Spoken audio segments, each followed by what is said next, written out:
香港2025年經濟環境預測 GDP 增長率預測，香港經濟在2024年實現了約2.5%的溫和增長，低於2023年3.2%的增速。Reuters.com 展望2025年，香港政府預測實質 GDP 將增長2%至3%。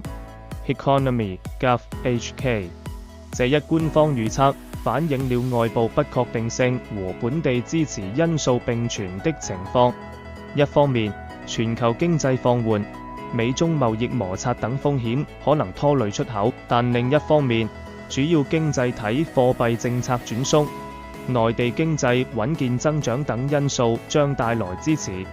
Economy.gov.hk 多家經濟機構的展望與政府相近，例如國際貨幣基金組織 IMF 預計香港2025年實質 GDP 增長約為3.0%。IMF、亞洲開發銀行則預測增速約3.0%，略高於2024年的2.8%。原因是內地經濟放緩令香港增長趨緩。Career.com 部分私人研究報告也給出了類似的中位數預測，例如星展銀行分析認為2025年香港 GDP 增長約2.5%，因韓式帶動信貸，強勁出口將抵消零售和房地產的逆風。DBS.com.hk 失業率趨勢與就業，香港失業率自2021年以來明顯改善，疫情高峰期2020年底至2021初失業率曾攀升至 7.2%。CSO.gov.hk 創2004年以來新高，但隨住經濟重啟和內地通關，2024年底失業率已回落至約 3.1% 的低位。Economy.gov.hk 目前 3% 左右的失業率意味住勞動市場接近充分就業水平，就業形勢保持穩定。Economy.gov.hk 旅遊和服務業復甦帶動了就業增長，而過去幾年人口外流造成的勞動力收縮也在一定程度上緩解了就業壓力。展望未來，儘管環球經濟放緩可能令部分行業面臨挑戰，政府預期短期內勞動市場將大致保持穩定。Economy.gov.hk 為應對就業挑戰，政府近年取多管齊下的對策，包括在疫情期間投入資金創造臨時職位以舒緩失業 CSO.gov.hk 以及推出高端人才通行證計劃等吸引專才的措施，旨在為經濟注入新動力，同時增加就業機會。此外，政府持續通過職業培訓和產業發展計劃提升本地勞動力技能，以確保失業率維持在低水平。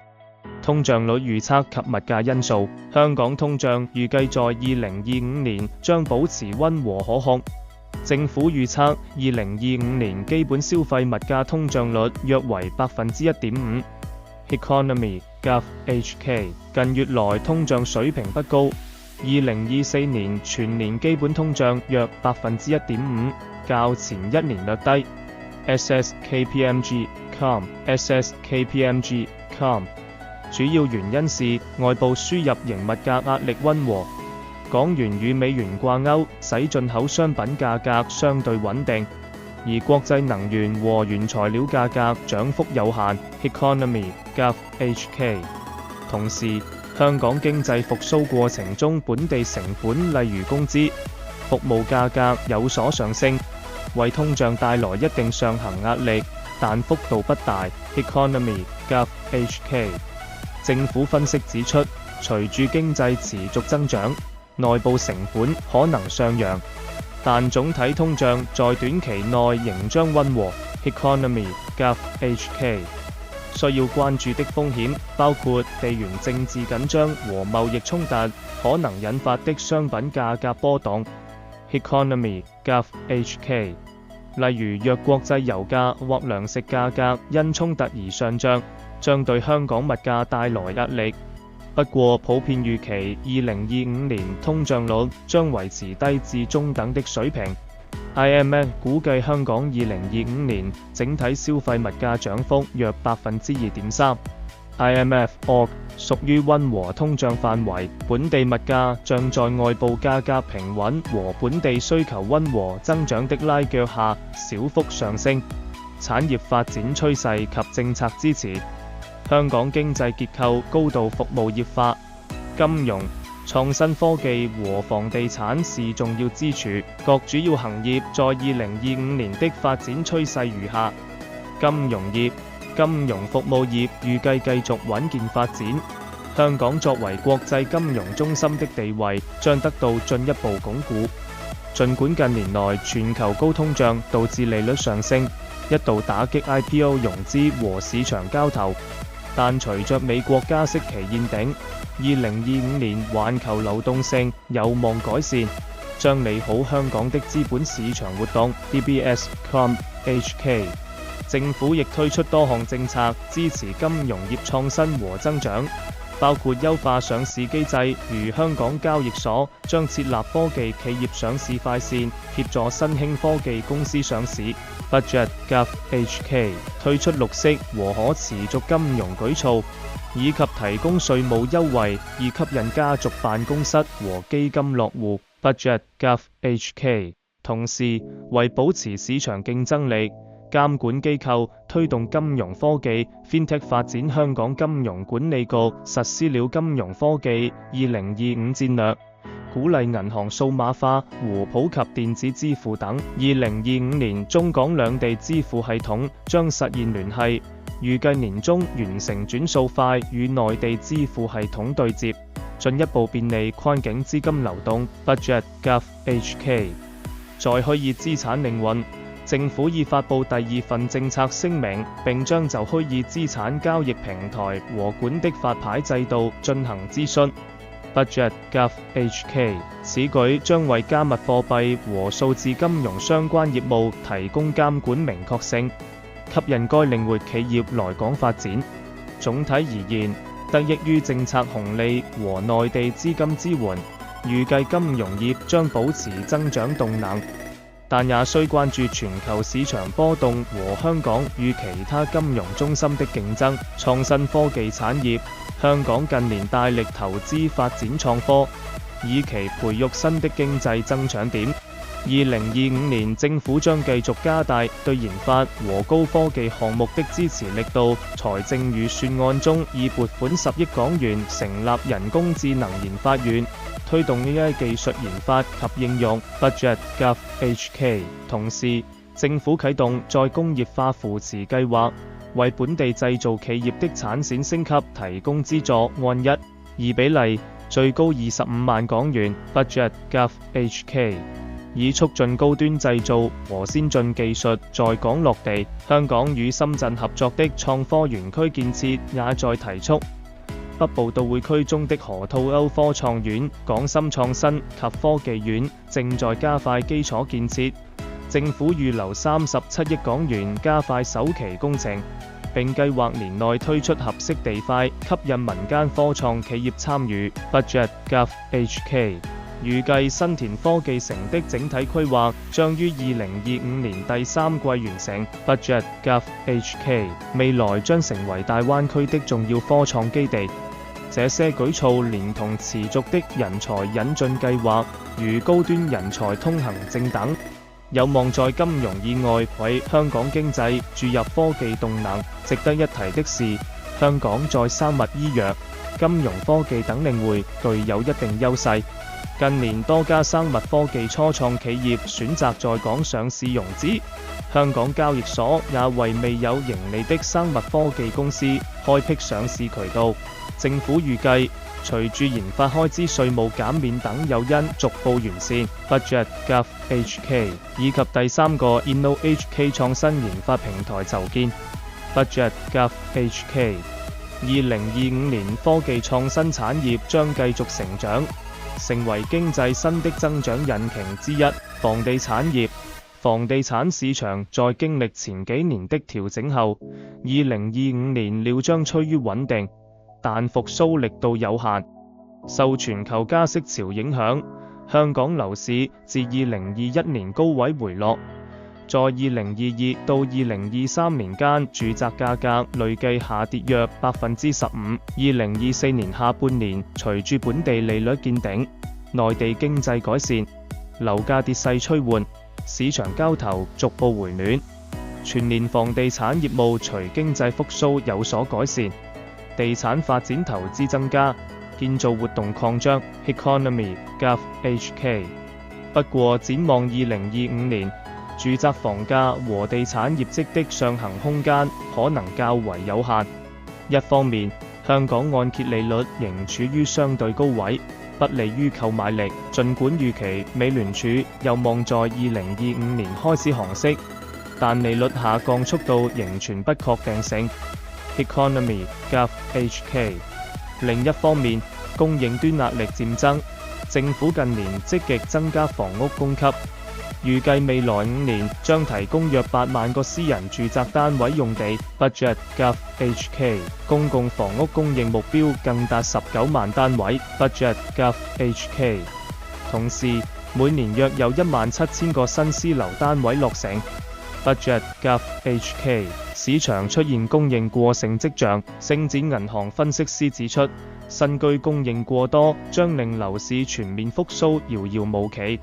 DBS.com.hk。 在商業地產方面，疫情期間商用寫字樓空置率升高，租金承壓，政府已暫停推出新增商業用地。Budget.Gov.hk。 並考慮將部分商業地改為住宅，以避免加劇商廈過剩。同時，為提振置業需求，財政司在2025年預算案中放寬印花稅優惠門檻，將只收取港幣100美元印花稅的住宅物業價值上限由300美元萬提高到400美元萬。Gov.hk。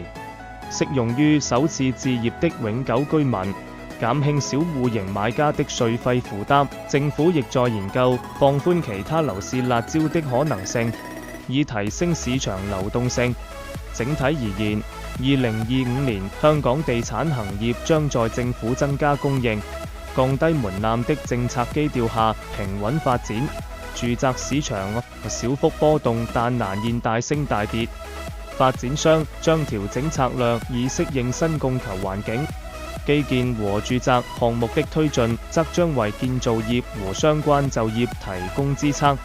政策影響、財政與外部環境。政府財政政策在2025年將繼續在穩增長與控赤字之間尋求平衡。過去數年，香港因疫情紓困支出和經濟放緩而出現連續財政赤字。25分之2024財政年度預計赤字達872億港元，超出原預算近1倍。KPMG.com。 即便如此，香港財政儲備在2025年3月底仍有約6473億港元，財政實力依然穩健。KPMG.com。 特區政府表示，短期內會避免過度緊縮開支，以免影響經濟復甦動力。KPMG.com。 KPMG.com。 2025到26年度預算案中，政府維持對民生經濟的支持，例如一次性減免2023到24年度個人薪俸稅上限3000美元，以舒緩市民負擔。Jusup.com。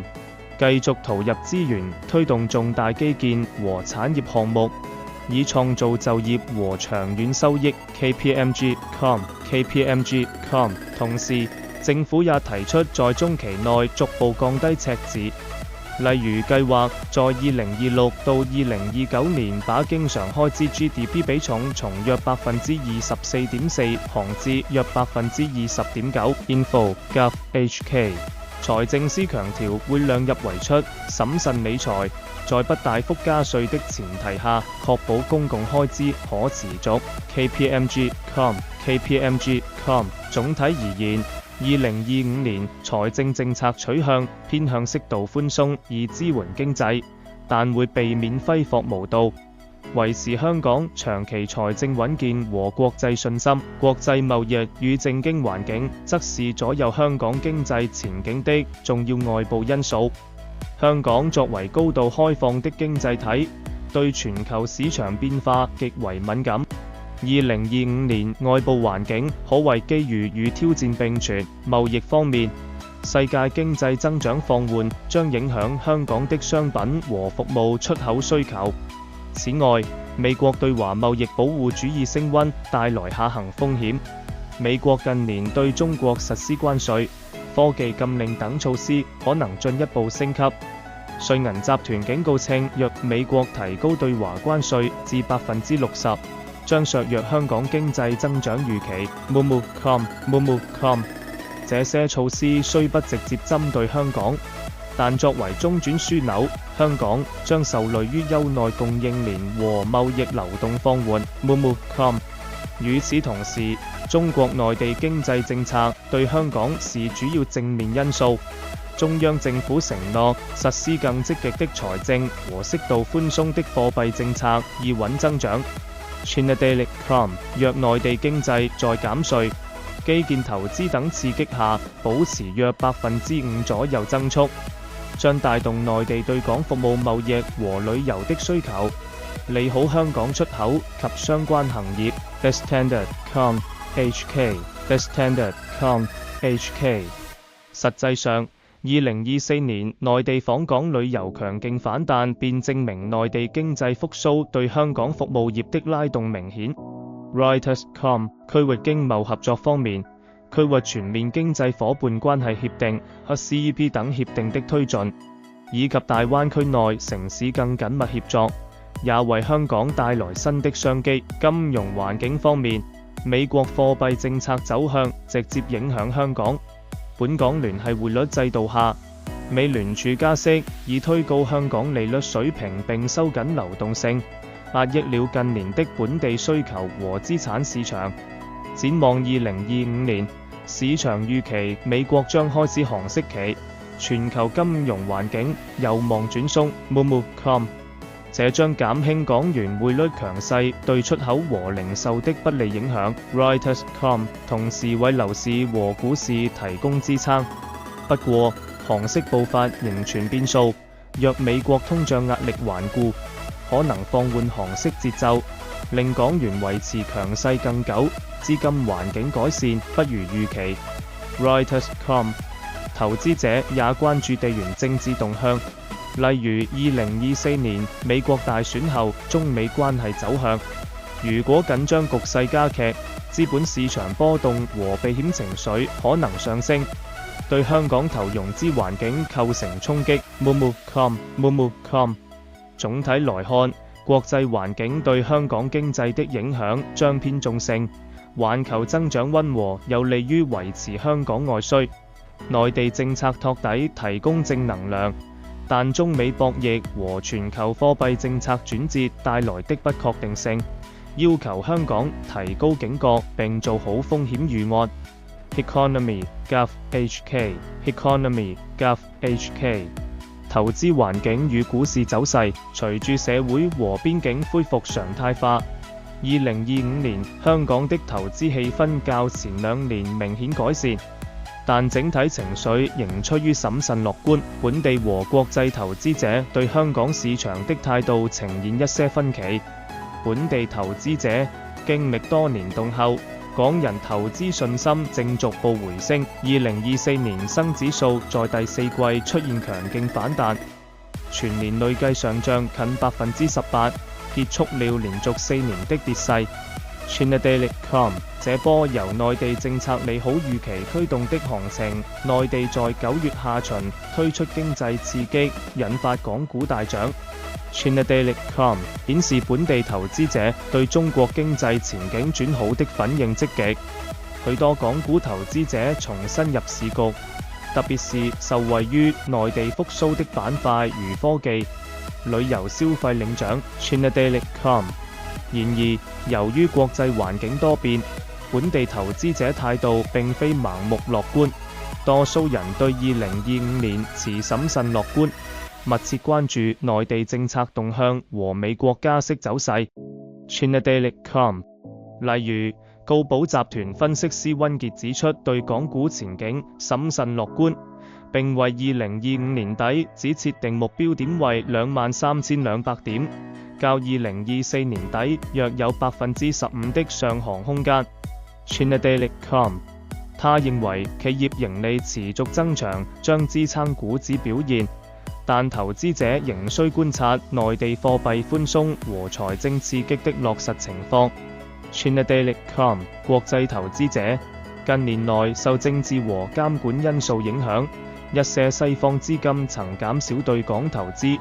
不過，隨住中國經濟企穩和香港市場估值具吸引力，國際機構投資者的興趣正回升。豐銀行最新報告轉趨看多港股，將香港市場評級由中性調高至增持，認為內地政策基調轉向更有利經濟，香港上市的中資股將受惠。The Standard.com HK The Standard.com HK 豐策略師預測，恒生中國企業指數2025年有望上漲21%，並將該指數年終目標從8,610點上調至8,800點。The Standard.com HK 他們指出，中國經濟前景改善，內地提振旅遊和樓市的措施將對香港股市形成支撐。The Standard.com HK 然而，國際投資界也存在謹慎聲音。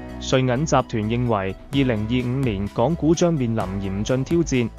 如果地緣風險上升，恒生指數可能全年基本持平。Moomoo.com 瑞銀策略報告甚至假設極端情景，如美國大幅提高對華關稅，全球風險日價上升下，2025年底新指數可能僅約2萬點附近。Moomoo.com與目前水平相當，呈現零增長局面。可見，外資對香港市場的態度分化，取決於他們對中國政策和中美關係前景的判斷。樂觀者開始加碼佈局，謹慎者則暫觀望，要保持防守。就股市走勢而言，2025年的香港股市預測呈現溫和向好的基調，主流分析預期新指數將小幅上揚。有分析師給出的波動區間大致在18,000點至23,000點之間。ChinaDaily.com 例如，中銀國際預計明年港股在政策利好帶動下，有望上試23,000點高位，同時下行風險有限，或不跌破18,000點。ChinaDaily.com 樂觀情景下，若中國經濟超預期改善，美國提前寬鬆，只可能挑戰2.3萬點以上水平。ChinaDaily.com 相反，若地緣政治驟然惡化或全球再現衰退跡象，指數可能在2萬點附近反覆拉鋸。Moomoo.com 市場板塊方面，投資者看好與內地復甦密切相關的行業，包括旅遊消費、出口製造和科技互聯網等。The Standard.com HK ChinaDaily.com 同時，由於內地持續寬鬆貨幣政策預期，銀行、地產等利率敏感股也可能受惠於融資成本下降。值得注意的是，內地投資者透過港股通參與香港市場的比重日增，在提振市場流動性和穩定性上扮演重要角色。總體而言，2025年香港投資環境較去年更加積極。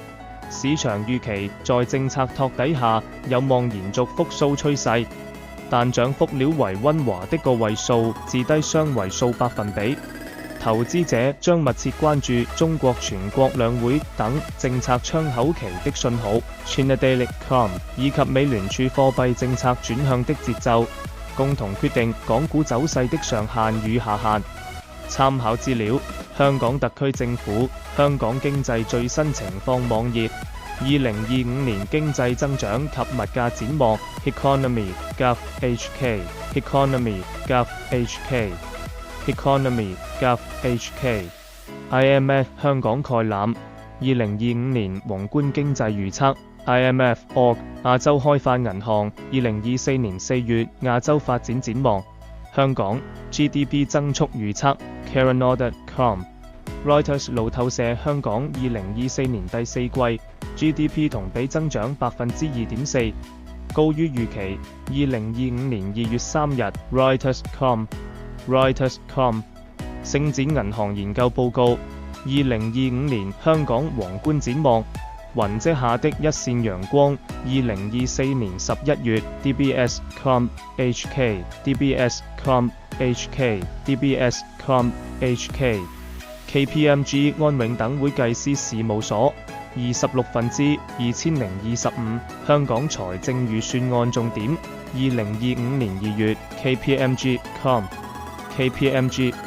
香港財政預算案網站產業升級措施。2025年 Budget.gov.hk Budget.gov.hk Budget.gov.hk 香港財政預算案網站土地及房屋政策。